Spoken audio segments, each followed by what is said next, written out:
Ionesco, Eugène Ionesco, est un dramaturge franco-roumain qui publie en 1958 la pièce de théâtre La cantatrice chauve.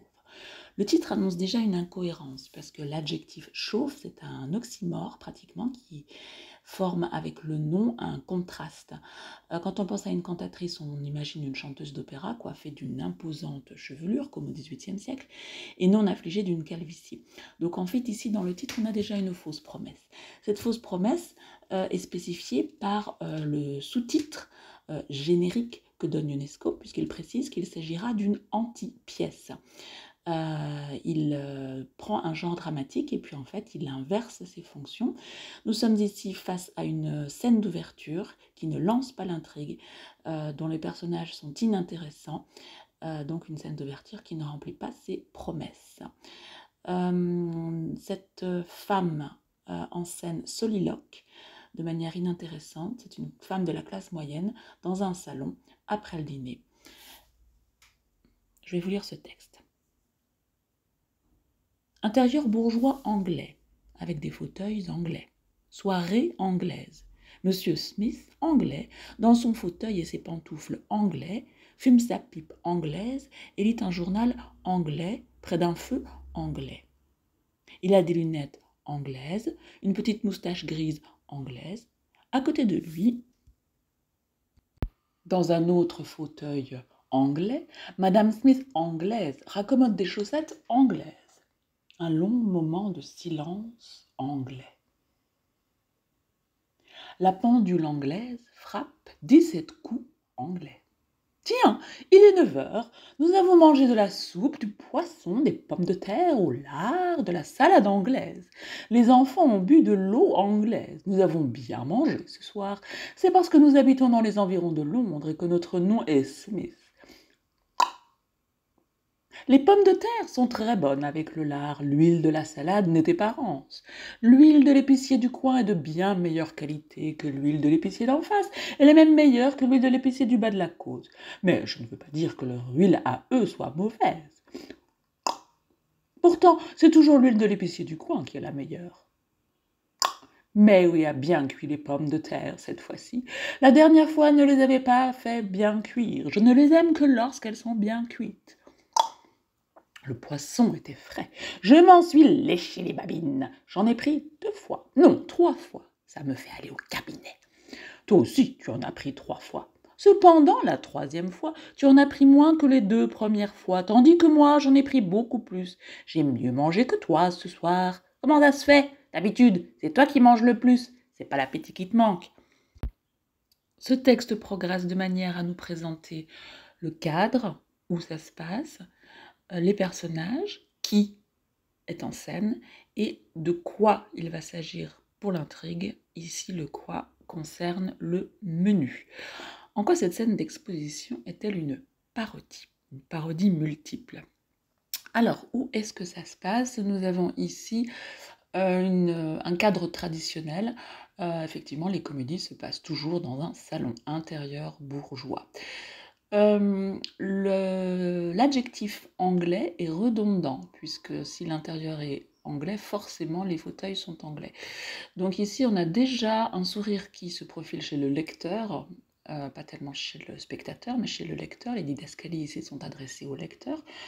Et on en conclut que ils ont pris un soin important dans cette famille à assortir tout leur mobilier, ce qui pourrait dire qu'ils ont les moyens de s'acheter un mobilier où tout est choisi et soigné. Soirée anglaise, ici l'adjectif est de plus en plus étonnant, puisque qu'est-ce que c'est qu'une soirée anglaise? Alors on est obligé d'interpréter, de chercher parmi les clichés. Est-ce que c'est une soirée très calme, très élégante, très ennuyante, très traditionnelle? Le personnage qui nous est présenté est une caricature de l'homme employé après une journée de travail. On insiste ici avec le fauteuil et les pantoufles sur quelque chose de moelleux, donc le confort, sur la chaleur avec le feu anglais, c'est donc bien l'image ici du sweet home. Son apparence physique ne promet pas tellement plus de suspense, puisque c'est quelqu'un de très correct, de très soigné. Euh, la redondance de l'adjectif anglais avec le fauteuil qui nous avait déjà été donné, c'est la 3e fois qu'on a ce fauteuil, montre bien qu'il va s'agir ici du meuble principal, c'est-à-dire du confort, de l'immobilisme. L'action n'est absolument pas lancée. Le spectateur se demande de quoi il va s'agir. Madame Smith, anglaise, on a 15 fois dans cette didascalie initiale le mot anglais, c'est trop, et cette accumulation nous amuse. Elle raccommode des chaussettes anglaises, c'est à nouveau une caricature de personnage, avec quelque chose cette fois-ci de plus trivial. Elle se livre au travail manuel féminin par excellence, elle bouche les trous d'un vêtement intime. Le silence qui suit nous promet peut-être un peu plus de suspense. Le suspense est à son comble, un peu finalement comme dans les scènes des romans policiers, des romans de crime anglais. Tout est bien en ordre, mais dans cet ordre se profile quelque chose d'inquiétant. Le suspense est à son comble avec l'horloge, élément traditionnel, cliché également du mobilier anglais, qui sonne 17 coups et on attend avec impatience la réplique qui suit. Maintenant que le cadre est présenté, nous avons davantage les personnages qui vont pouvoir s'exprimer. Or, le spectateur rit et il est déçu à la fois, puisque Madame Smith n'identifie pas les longs 17 coups qui viennent de sonner et elle a mal compté, ou alors elle est folle, ou alors elle est habituée à ce que son monde soit détraqué, et en fait toute la pièce sera détraquée et le personnage sera détraqué lui-même. Donc sa première remarque donne le ton. Le passé composé, avons mangé, ont bu, montre que Madame Smith récapitule le menu. Elle fait une énumération. C'est une liste, c'est une occupation ménagère chez elle de faire des listes. Hein. Soupe, poisson, pommes de terre, salade anglaise. Anglaise ici, l'adjectif est à nouveau absurde, c'est un nonsense. C'était pas la peine de le préciser puisque on ne le comprend pas ici, hein. Ça veut dire que c'est l'origine de la salade, mais ils sont en Angleterre. Ça montre bien que son esprit, elle est uniquement dans les tâches à effectuer, et elle est fière sans doute d'appartenir à un milieu social où elle peut se permettre d'avoir une entrée et un plat principal et un accompagnement. Elle a bien travaillé, elle s'auto-félicite, elle attend manifestement la reconnaissance de son mari, mais on verra que chacun est coupé et seul dans sa sphère. Ces phrases sont très simples, sujet-verbe, nous avons bien mangé ce soir, les enfants ont bu. C'est de la parataxe, il n'y a pas de lien logique d'une phrase à l'autre, ça montre une certaine simplicité de son esprit. Et la dernière phrase surprend, c'est parce que nous habitons, c'est un raisonnement qui nous paraît absurde, le lien de causalité ne fait pas sens ici, ou alors il faudra aller chercher derrière du côté de la parodie de ce milieu social. Cette femme est fière de son ascension, c'est la raison de son autosatisfaction, elle a acquis un confort que peut-être ses parents n'avaient pas.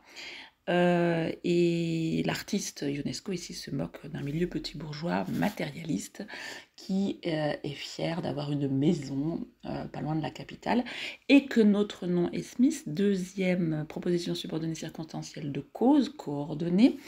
Cette fois-ci, elle est encore plus illogique parce qu'elle se vante d'avoir un nom important qui justifie son statut social. Elle dit finalement notre nom est Smith, nous ne sommes pas n'importe qui. C'est une certaine vanité chez elle, comique de caractère. Mais en fait c'est burlesque parce que Smith, nous savons que c'est le nom de famille le plus répandu en Angleterre. Donc en fait elle s'imagine être importante, mais son nom, ses origines sociales lui rappellent qu'elle ne l'est pas. Ici, on est dans un comique de caractère typique de la comédie.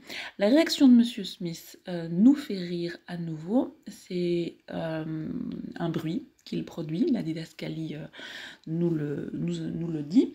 Et eh bien, on se demande pourquoi est-ce qu'il fait ce claquement de langue. Alors, selon la mise en scène, il peut y avoir plusieurs interprétations. Peut-être qu'il valide, il dit oui, en effet, nous sommes des gens arrivés. Ou bien alors c'est une réponse impolie.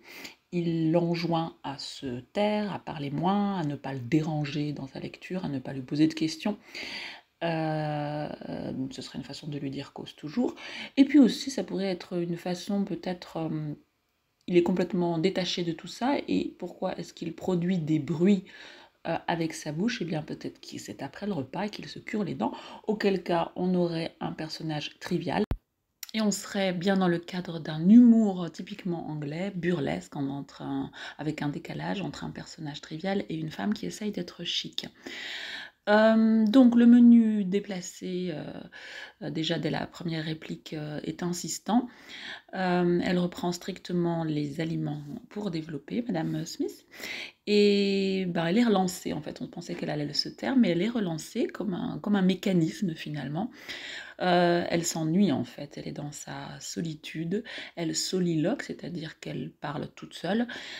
C'est une parodie de la communication au sein d'un couple de la part de Ionesco. Il nous montre la crise de la communication, qui est typique de ce mouvement littéraire de l'absurde. Les êtres humains, qui finalement sont dans un confort peut-être trop grand, ne se parlent plus. Nous pouvons ici avoir un rire inquiet. Cette femme est donc une bonne ménagère. Elle va parler maintenant de l'huile. Elle est économe, elle compare ici les prix, bien meilleure qualité, bien meilleure, mauvaise, très bonne avec le lard, etc. Et ben, sa vie sociale se résume à faire le tour des commerçants dans la journée, hein, l'épicier d'en face, l'épicier du coin, l'épicier du bas de la côte, elle en a 3. C'est son emploi du temps journalier qu'elle nous expose ici. C'est un comique de caractère, cette femme n'a pas d'esprit, elle est bassement matérialiste. Cette parodie bourgeoise matérialiste se double d'une parodie du langage, puisque en fait ici on est face à des phrases qui nous rappellent une leçon de grammaire. Il faut savoir que Ionesco se moque des méthodes de langue qui, à l'époque, eh bien, n'étaient pas encore très logiques, très proches de la communication. Et ici, on reconnaît des leçons de grammaire. Alors, on reconnaît déjà tout simplement sujet, verbe, attribut. Les pommes de terre, bonnes. L'huile de la salade, rance. On reconnaît la négation, n'était pas. On reconnaît le comparatif de supériorité, très bonne, meilleure. Hein, c'est une exception, hein, très bonne devient meilleure au superlatif. On reconnaît la spatialisation, comme quand on apprend une leçon avec les prépositions pour situer quelque chose dans l'espace, en face, du bas de la côte, du coin. C'est une machine à réciter, cette Madame Smith, elle est détraquée.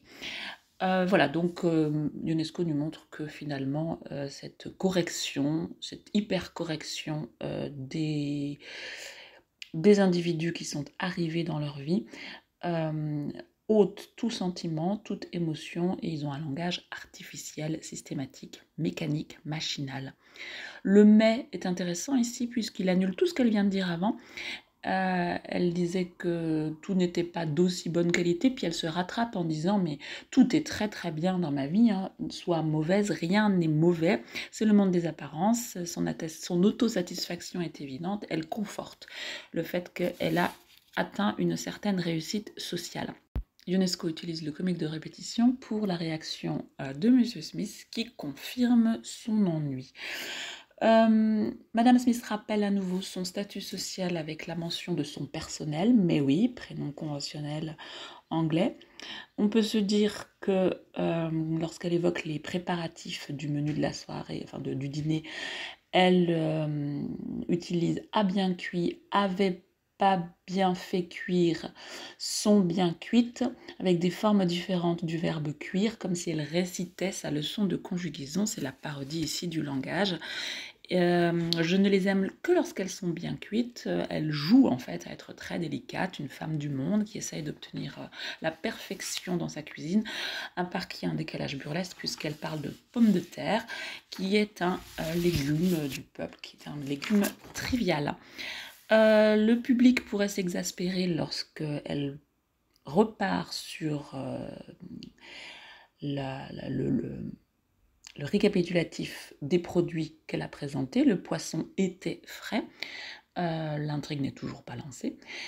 C'est le miroir de sa vie en fait, hein, c'est-à-dire que elle ne peut pas échapper à la monotonie de sa vie bourgeoise, il n'y a pas d'élément déclencheur dans cette société. Le public qui également sans doute vient de manger avant d'aller au théâtre et qui est forcément un théâtre bourgeois, ce sont les bourgeois qui vont au théâtre, peut s'amuser aussi de se retrouver sur scène. C'est peut-être un peu du théâtre dans le théâtre. Les termes amélioratifs qu'elle utilise sans arrêt pour montrer qu'elle appartient à un monde qui a réussi sont repris, hein, frais, par exemple, et on a pour la première fois 2 phrases triviales. Je m'en suis léché les babines. Babine, ça veut dire les lèvres ici. C'est une façon de réveiller son mari, peut-être, de lui demander de l'attention. Peut-être qu'elle a envie de s'amuser, auquel cas elle serait en train de se détraquer, elle quitte son sérieux. Ou alors c'est peut-être aussi le fait qu'elle n'a pas complètement intégré le code bourgeois de la bienséance et que ses origines, son naturel revient au galop. Ça me fait aller au cabinet. Cette fois-ci, elle nous expose les conséquences physiologiques de ce qu'elle mange sur son estomac. Donc on est dans le registre scatologique. À nouveau, une parodie de la bienséance est à repérer ici. Avec un humour anglais qui est caractéristique ici, c'est bien le burlesque. C'est une comptable, cette femme au foyer. On a une parodie de la femme au foyer. Elle a une gestion exacte de la quantité que consomme chaque individu 3 fois, 2 premières fois. Elle contrôle en fait. Et puis en fait, elle en devient vulgaire. C'est des préoccupations basses. Et puis toujours, elle récite sa leçon de grammaire. Beaucoup plus, c'est à nouveau une leçon sur le comparatif. Le langage est inefficace pour créer des liens ici, c'est bien ce que veut nous dire Ionesco. On repère finalement un désir de communiquer avec son mari, ce qui montre qu'elle n'est pas aussi satisfaite qu'elle le montre et qu'elle exprime ici une frustration. Elle se sent seule. J'ai mieux mangé que toi ce soir. Comment ça se fait? Cette question, dont le niveau de langue est familier, est une adresse, une attaque presque. D'habitude, c'est toi qui manges le plus, ce n'est pas l'appétit qui te manque. Pourquoi est-ce qu'elle lui dit ça? C'est peut-être un reproche sous-jacent, tu me donnes du travail, c'est une pique féminine en tout cas, ou alors c'est peut-être un éloge, ton appétit t'honore, tu manges beaucoup, tu es un bourgeois qui peut se le permettre. On ne sait pas. Elle repart sur la soupe, donc en fait elle fait machine arrière, c'est vraiment une machine détraquée. Elle meuble la conversation, maintenant qu'elle a tout dit sur les pommes de terre, elle revient sur l'entrée du dîner en parlant de la préparation de la soupe. Un peu trop salé, toujours ce cours de grammaire sur le comparatif. Alors c'est une auto-évaluation, c'est comme si elle se notait elle-même, un peu trop salé, trop de, pas assez de. Alors ces considérations deviennent complètement absurdes puisqu'elle dit j'aurais dû ajouter un peu d'anis étoilé. C'est un joli mot, mais on est bien d'accord que si elle voulait se montrer fine cuisinière, ça n'est pas réussi puisque l'anis étoilé ne pourra absolument pas agrémenter les saveurs d'une soupe aux poireaux. Ce sont 2 choses qui ne vont pas ensemble. Nous sommes ici face à une parodie de la classe bourgeoise, de la crise du langage, et puis des mauvaises pièces de théâtre qui sont stéréotypées et qui présentent mal les personnages, ou des mauvaises séries télévisées de l'époque, des bourgeois qui ont des meublent la conversation. La femme est un meuble au service du confort matériel de sa famille. Elle n'a pas d'esprit, il n'y a pas de surprise dans cette pièce. Et puis en fait, le rire ici naît du nonsense.